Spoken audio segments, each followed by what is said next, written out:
नमस्कार दोस्तों, स्वागत है आप सभी का हमारे YouTube चैनल स्टडी पॉइंटर्स में। तो यहाँ पर हम आपके लिए लेकर आ चुके हैं स्टैटिक जीके का पार्ट तीसरा। और आज हम यहाँ पर स्टैटिक जीके के क्वेश्चन के साथ साथ करंट अफेयर के क्वेश्चन भी यहाँ पर लेकर आए हैं आपके लिए।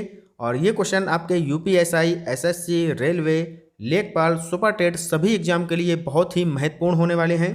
तो वीडियो को ध्यान से देखिएगा और अच्छा लगे तो लाइक और शेयर जरूर कर देना। और चैनल पर अगर आप पहली बार आए हैं तो सब्सक्राइब कर लेना और बेल आइकॉन को प्रेस कर लेना ताकि आने वाली वीडियो का नोटिफिकेशन आपको सबसे पहले मिल सके। तो यहाँ पर हम डिस्कस करेंगे आज कुछ इंपॉर्टेंट क्वेश्चन। और इससे पहले हम 2 पार्ट आपको कंप्लीट करा चुके हैं। जिन्होंने वो वीडियो नहीं देखे हैं तो डिस्क्रिप्शन में उसका लिंक दे दिया जाएगा, वहाँ से आप उनको कवर कर सकते हैं। तो चलिए शुरू करते हैं आज का इंपॉर्टेंट लेक्चर और चलते हैं अपने पहले क्वेश्चन की तरफ। तो पहला क्वेश्चन आपके सामने आ चुका है, भारत का सबसे ऊंचा जलप्रपात किस राज्य में स्थित है। तो बहुत ही इंपॉर्टेंट क्वेश्चन है ये। तो यहाँ पर आपको बताना है कि भारत का सबसे ऊंचा जलप्रपात कौन सा है। तो अगर बात करें सबसे ऊंचे जलप्रपात की तो ये है आपका कर्नाटक में। और कर्नाटक में कौन सा है तो ये है कुंचिकल जलप्रपात। कुंचिकल जलप्रपात जो है ये भारत का सबसे ऊंचा जलप्रपात है। और ये कहाँ पड़ता है तो ये पड़ता है कर्नाटक में। और इसकी जो हाइट है वो है 455 मीटर। कितनी है? 455 मीटर इसकी हाइट है। और ये जो है ये वरही नदी पर स्थित है। वरही नदी पर ये स्थित है, तो इसे भी आप याद रखिएगा। तो इसका राइट आंसर हो जाएगा कर्नाटक, ऑप्शन नंबर ए। चलते हैं नेक्स्ट क्वेश्चन की तरफ। अगला क्वेश्चन आपके सामने आ चुका है और यहाँ पूछा गया है कि नेपाल के किस मंदिर को वानर मंदिर के नाम से जाना जाता है। तो यहाँ पर आपको बताना है, 4 ऑप्शंस आपके सामने दिए गए हैं। किस मंदिर को जो है नेपाल में वानर मंदिर के नाम से जाना जाता है। तो ये जाना जाता है Swayambhunath. Swayambhunath, option number C इसका राइट आंसर हो जाएगा। चलते हैं अगले क्वेश्चन की तरफ। अगला क्वेश्चन आपके सामने आ चुका है, कृषि पर आधारित धार्मिक नुआखाई त्यौहार। बहुत ही इंपॉर्टेंट है ये क्वेश्चन। तो नुआखाई जो त्यौहार है ये निम्नलिखित में से किस राज्य में मनाया जाता है।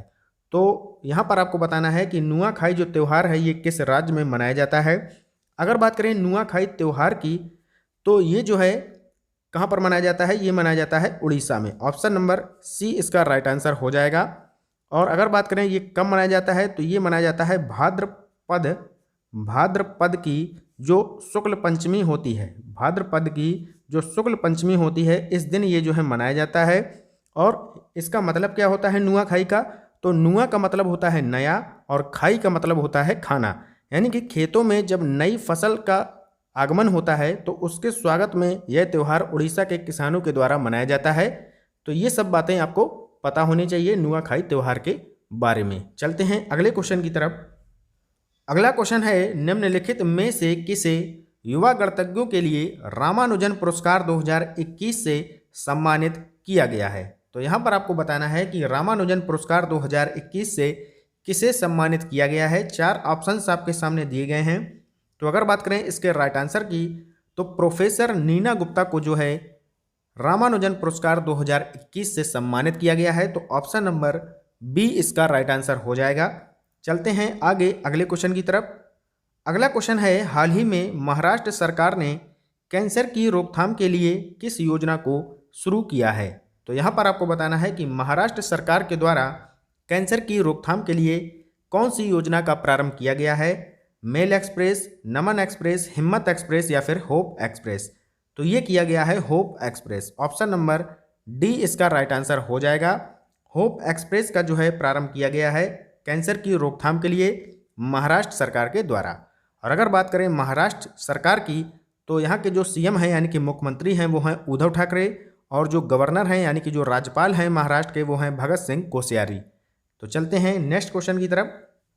अगला क्वेश्चन है, भूमध्य सागर और लाल सागर को कौन सी नहर जोड़ती है। तो बहुत ही वेरी मोस्ट इंपॉर्टेंट क्वेश्चन है ये, इस पर आप टिक जरूर लगा लें। तो यहाँ पर आपको बताना है कि भूमध्य सागर और लाल सागर को कौन सी नहर जोड़ती है।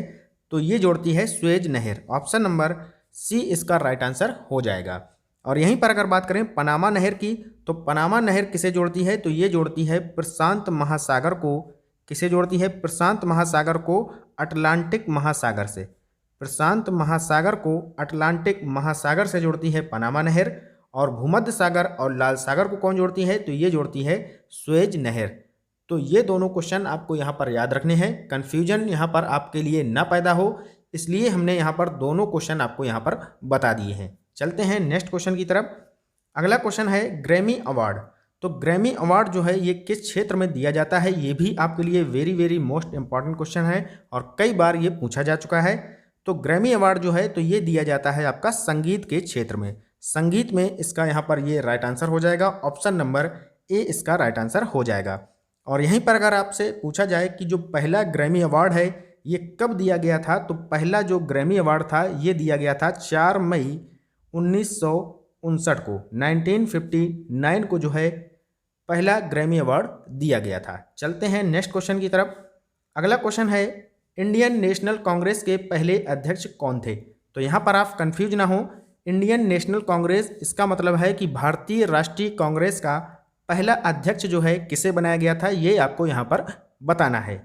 तो जवाहरलाल नेहरू, महात्मा गांधी, WC बनर्जी, डॉक्टर भीमराव अंबेडकर, तो इनमें से कौन बनाए गए थे इंडियन नेशनल कांग्रेस के पहले अध्यक्ष।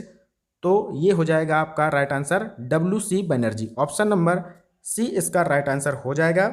और जो भारतीय राष्ट्रीय कांग्रेस के जो संस्थापक महासचिव थे इसमें वो थे A.O. ह्यूम, तो इन्हें भी आप याद रखिएगा। और 28 दिसंबर 1885 को जो है बम्बई में भारतीय राष्ट्रीय कांग्रेस की स्थापना हुई थी। चलते हैं अगले क्वेश्चन की तरफ। अगला क्वेश्चन है तुजू दर्रा किस राज्य में स्थित है। तो बहुत ही इंपॉर्टेंट ये भी क्वेश्चन है। तुजू दर्रा जो है ये आपका स्थित है मणिपुर राज्य में, तो ऑप्शन नंबर डी इसका राइट आंसर हो जाएगा। मणिपुर के जो है ये दक्षिण पूर्व में म्यांमार की सीमा को जो है ये म्यांमार की सीमा पर स्थित है, तो ये भी आपको यहाँ पर पता होना चाहिए।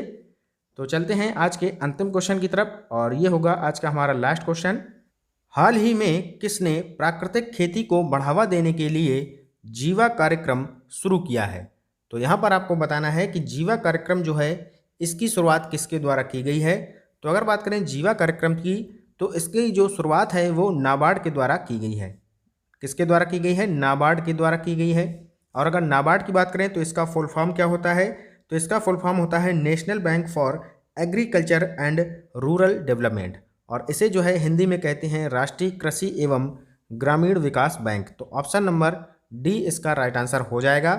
और अगर बात करें नाबार्ड की तो इसकी स्थापना हुई थी 12 जुलाई 1982 को। कब हुई थी, 12 जुलाई 1982 को यहाँ पर नाबार्ड की स्थापना होती है।